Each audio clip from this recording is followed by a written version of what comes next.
దేవుడు లోకమును ఎంతో ప్రేమించాను, తన అద్వితీయ కుమారునిగా పుట్టిన వాని యందు విశ్వాసముంచు ప్రతివాడు నశింపకూడదని నిత్య జీవం పొందినట్లు ఆయనను మనకు అనుగ్రహించాడు. స్తోత్రం కలుగును గాక.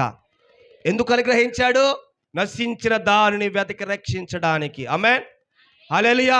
నశించిన దాన్ని వెతకి రక్షించడానికి యేసు ప్రభు లోకానికి వచ్చాడు. ఆయన చిత్తము నెరవేర్చడానికి, అనగా తండ్రి చిత్తము నెరవేర్చడానికి లోకానికి వచ్చాడు. ఆయన చిత్తము నెరవేర్చడానికి కాదు. హల్లెలూయా. ఆయన చిత్తం ఏంటి? నీ కొరకు నా కొరకు సిలువ యాగం చేయాలి, సిలువ మీద మరణించాలి. మరలా ఆయన చిత్తం ఏంటి? 3వ దినాన తిరిగి లేవాలి. ఆయన చిత్తం ఏంటి?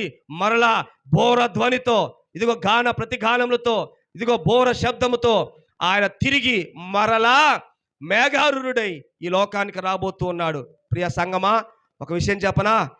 దేవుడు మొట్టమొదటిగా గొర్రె పిల్ల వలె వచ్చాడు, బలి అవడానికి వచ్చాడు, రక్తం చిందించడానికి వచ్చాడు. ఆయన చేసిన పనంతా కూడా సంపూర్తి అయ్యింది.